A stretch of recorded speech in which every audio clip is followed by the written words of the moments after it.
good morning, everyone, and thank you. Thank you very much for coming to listen to the talk by Eileen Cooper. We're really delighted, honestly very delighted to welcome you to Norfolk and to our gallery. It's a real privilege and an honour for us to put this exhibition on for the festival. We're really enjoying it and the response that we're getting from Eileen's work. And just look very much forward to Eileen talking about her work and her life as an artist. I haven't a clue what she's going to say. I'm not sure she has either. But about a 20-minute talk or so, and then time for some questions afterwards, if you have any. Okay. So Eileen, Thank over to you. Thank you. Thank you. Thank you. Thank you for coming. So I hope you can hear me. Should I shout? Is that good enough? That's fine. I thought I'd start by telling you why the show's called Decade, which might have passed you by actually. So in planning the show, I was thinking about, you know, a group of small paintings or drawings or whatever, and talking to Chris and Debbie here, they were very keen to show the breadth of what I do, including the bronzes, which are quite new. And then I began to think about things and thinking about the dates of things, and I thought, well, maybe we top and tail that by making it selected works from a decade. And you know, as you get older, you begin to measure. I begin to measure my work in decades, and in fact, that's the format of the book: works on paper, oiled on canvas, and works on paper, and prints throughout each decade. So, seemed like a good focus. In the other room, there's a painting that has never been shown before, the big painting called New Morning, which is it's one of those paintings that I did in between shows, so it was too late to go into one show and wasn't really the imagery for another show, and it's been on my wall at home ever since. So I'm really attached to it. And I felt I was quite daring with it, because you'll see in my work that I'm very much about constructing things so figures and the activity goes on, obviously it goes on within the edge of the rectangle, but it's as if somehow that's a particular world, things don't happen outside, everything's contained. My figures are often, as you see, really bent to fit into the rectangle. I'm quite obsessed by that.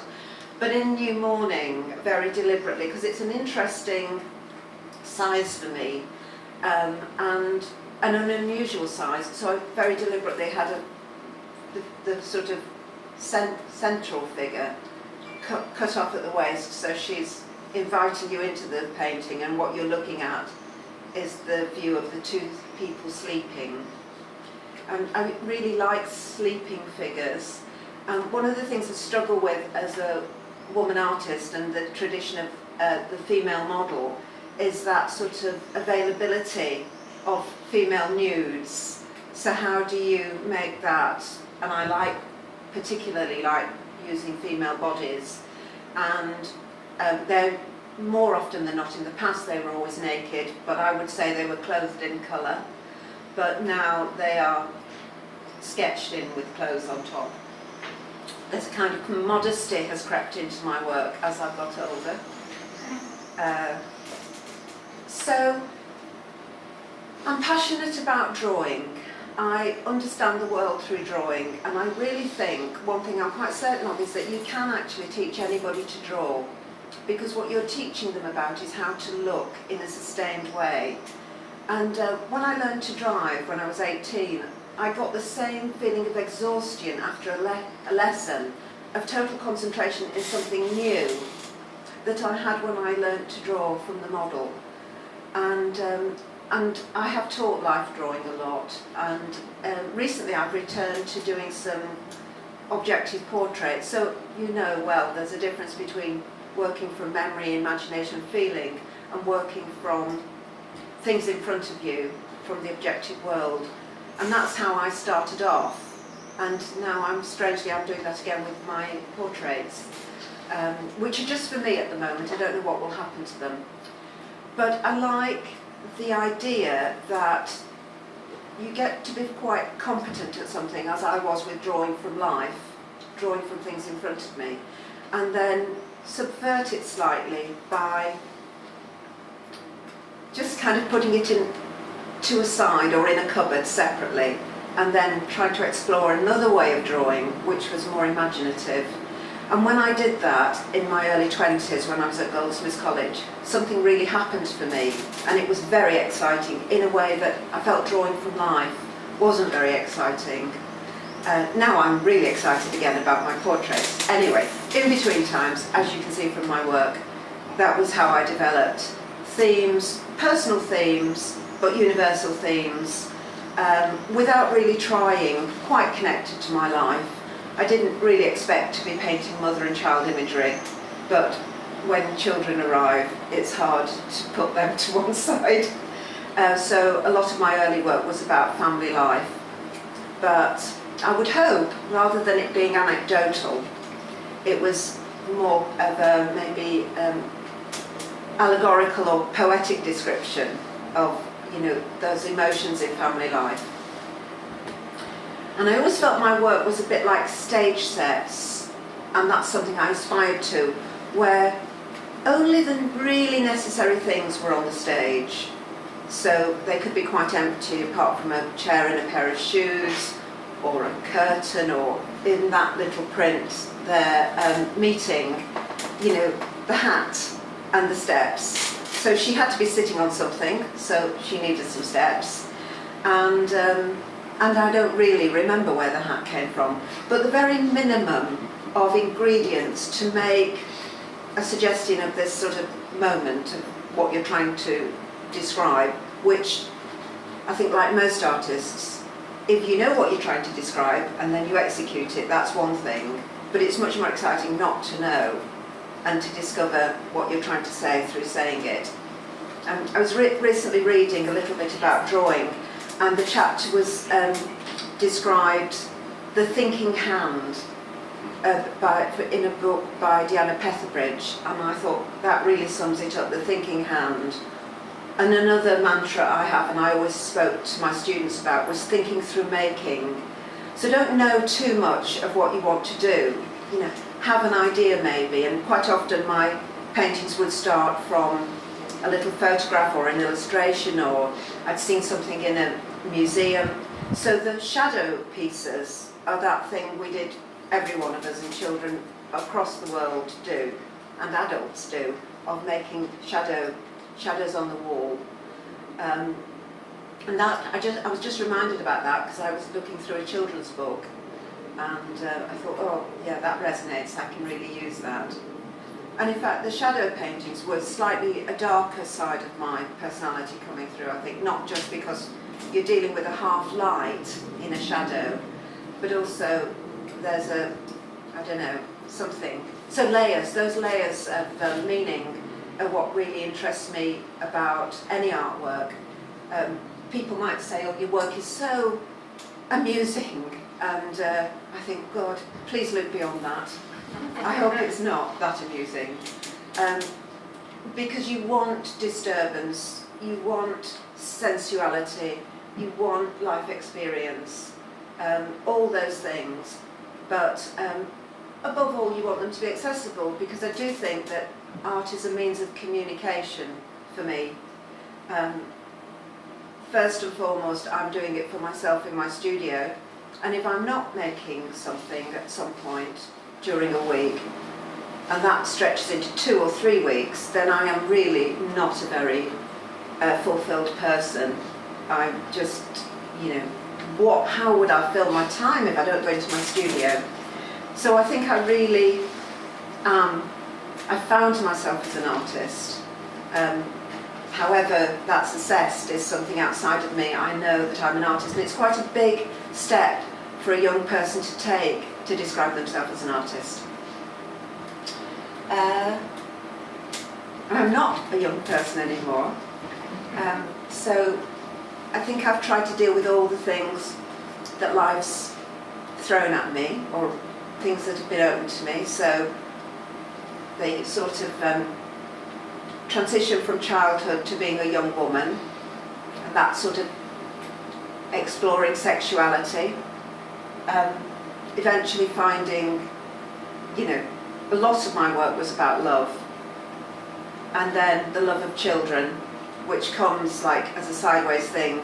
I was quite shocked by that intense animal instinct that you have with children. And then my boys growing up, big shock for a feminist to have boys. Complete betrayal, really, to other feminists. They all have their one daughter. But no, I had two great big hulking boys, so that was a completely fascinating journey, and obviously I love them to bits. And now that's disappeared again as they've gone off to have their own lives, and the work is more about me again, and the subject, I think, of work surfaces in my pictures a lot. So often my figures are doing things. Sometimes they're sleeping, which is very much a doing thing, claiming a sort of private space through sleep. Often there's a performance going on, or a discussion, or intimacy, or something very extravagant like a somersault. And, that just, I sort of hope that will continue my imagery to feed me without trying too hard.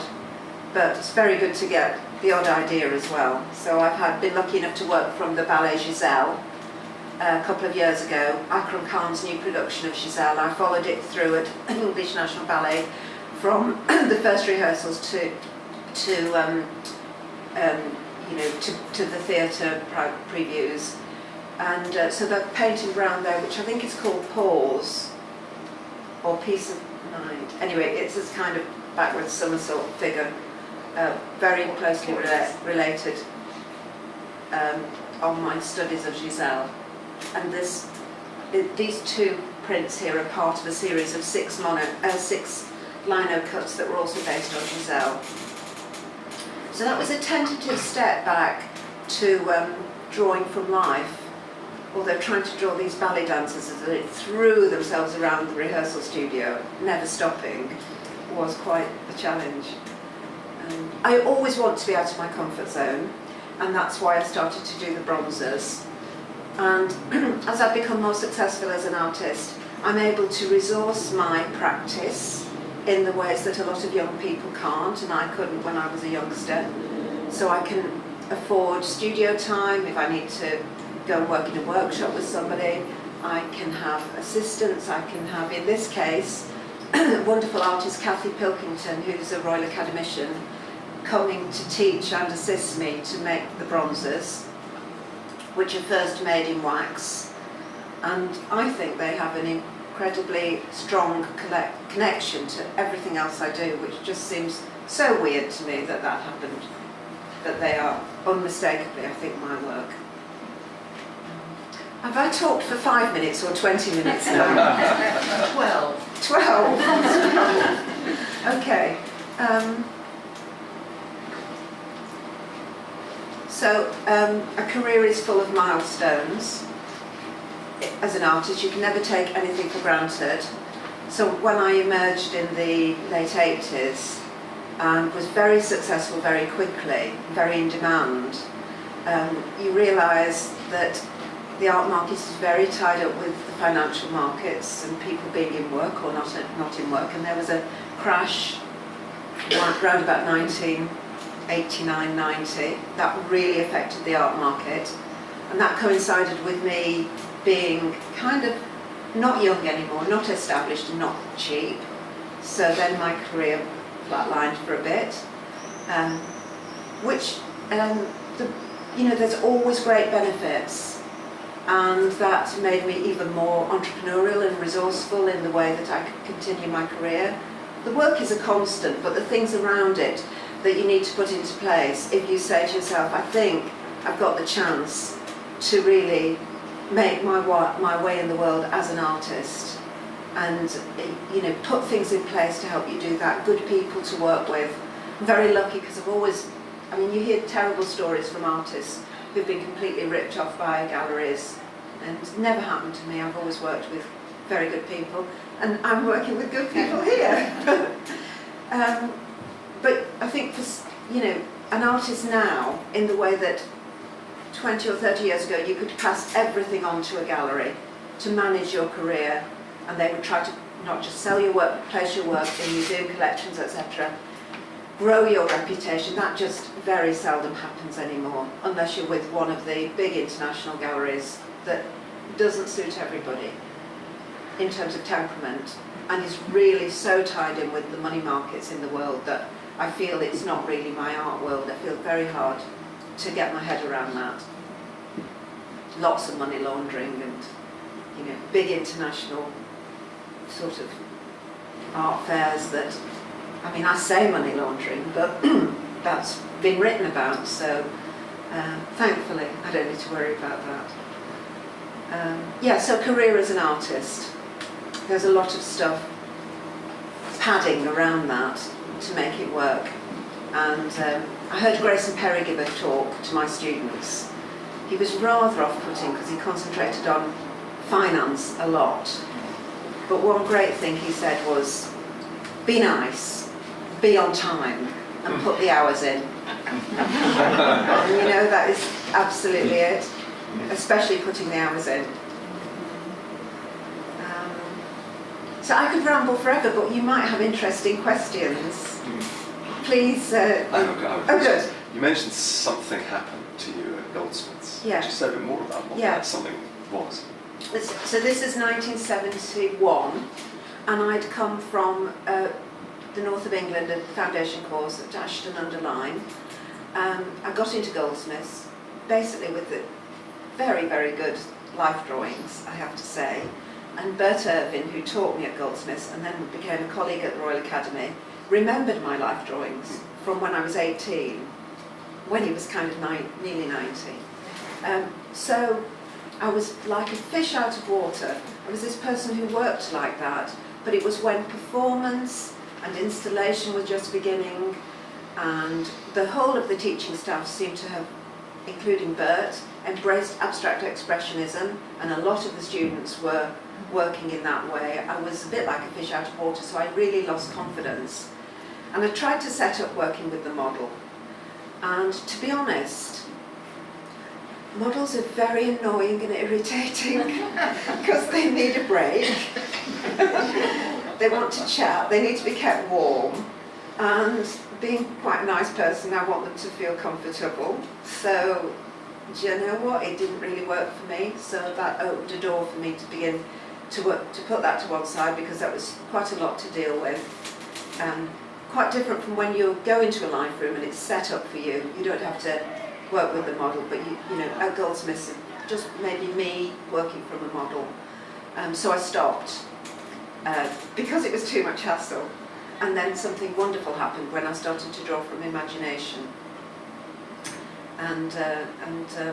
Yeah, but I think I want my work to have a sense of truth. So I want the figures to feel like they are standing or bending. You know, sometimes the arms are too long, the heads are too big. But, you know, there's a sense of truth about them. I don't want to be somebody who does that dot and carry measuring that they used to do at the Slade. So I was very well equipped, you know, in terms of being confident to make drawings. I'm always very sad when I interviewed students to come on various courses I was teaching on, and their notebooks were written notebooks, no sketchbooks. I always felt that that was a really sad thing. And when people did arrive with sketchbooks, I absolutely pounced on them. I think anybody who looks at art seriously will know how important drawings are, because drawings seem to give so much more away about an artist's practice. Paintings, it's kind of has to be resolved, really, covered up, or rather, I've never found a way to leave the, you know, the questions in a canvas. Good question. Sorry, I forgot I was asking questions. I went into talking mode. Okay. Answer it. That was lovely. Thank you. Sorry, I was going to say, at what point, you've got an idea, if you like, for a subject, at what point does it become either a painting or a line cut? Yeah. What makes that decision? So often, a group of paintings will go their course, and you learn a lot. You resolve the imagery a little bit in in a group of paintings or drawings. And then you want a break, but don't want to stop working. So what will I do? Oh, I'll do some printmaking. And I think I might use that imagery and just analyse it a little bit more. And I noticed that Paula Rego works in exactly the same way. So if you look at Paula's prints, they're often big paintings or works on paper with that similar imagery beforehand. But of course, the beauty of the technique of printmaking, so lino cut, I love lino because it's so fabulously bland, you know, and you warm it and you can get really lovely flowing lines. So it's a great fit for me. And I think it brings something very different to the painting drawings. But I would say that the drawing present in the lino cuts is exactly the same drawing and cutting that's present in the bronzers, and also drawing, restating the line that's present everywhere in my work. To what extent was, I'm sorry. No. To what extent was your decision to clothe your women? Good question. To what extent was that an artistic decision or a political decision? So it was a completely emotional decision, probably artistic, because my figures used to be very raw, clothed in colour. So I had, you know, many years of making a lot of red paintings. They're in my book. And they were quite primal, and that was a very different stage in my life. And then my mother died, and all the colour drained out of my work. And that's when I did my first clothed figure. Very strange. And then sometimes they have clothes, sometimes not. But more often, and I was getting older. And as they weren't clothed in these incredible reds and violets, and you know, like with Indian miniatures, I love it when there's, you know, the Shiva is painted blue. I love that. And that didn't happen anymore for me. They were a bit more naturalistic, and I've been trying to manage that over many years now. And it seemed right that if they were naturalistic, they were a little bit more obviously naked. So, yeah. The government art collection never bought my work because they were naked. So that was always their excuse. So that was, I didn't decide I'm going to do, and they still haven't bought it. I have to say, like a lot of women artists, it's quite easy to, I mean, I've had a fantastic career, but still you are aware that particularly women artists of my generation and earlier generations were really overlooked. I didn't have one female tutor at Goldsmiths until my third year. Then Harry Thubron's wife, Alma, began to come in with Harry because he was very wobbly, and she eventually started teaching there. I mean, what a way to get a female tutor in. Yeah. I think you said, or it was said that you were in the hanging team at the Royal Academy. Is that correct? Yeah, I've done it many times. Many times, I think. Yeah. So what I was going to ask was, if you had to take one painting back from all the hangings that you did over the years, what would it be? What made the sort of, just when it was opened up, greatest impression on you, and why? You mean to keep? To keep, for you to keep of those thousands. Probably wouldn't be from the Royal Academy. Oh, It'd be okay. from So the gallery. what would you like to keep from wherever? Any piece of early Italian art, really, or British Museum, you know, Indian art, or an Egyptian wall painting. No, I am somebody. I'm not incredibly knowledgeable about art history, but I'm somebody who's immersed in the art of the past, or I certainly was. Another disturbing thing about a lot of students now is that they will be so knowledgeable about the art of the last 20 years. And you mention names to them like Miro, or they don't know. And they know that that's a disadvantage because art history isn't really taught anymore. It's complementary studies now. Yeah, there's another question. You mentioned earlier on that you saw yourself as a feminist, so do you feel that you've actively promoted a feminist agenda in your work, or is that just something that just happened naturally? So I think I'm the generation who benefited from feminism because, again, way back in 1971 at Goldsmiths, suddenly this word arrived that I'd never heard, feminism, and we were aware that women artists in the States were doing very assertive, groundbreaking work. Didn't really know what it was because we didn't have the internet then. And Judy Chicago, of course, was such a huge figure.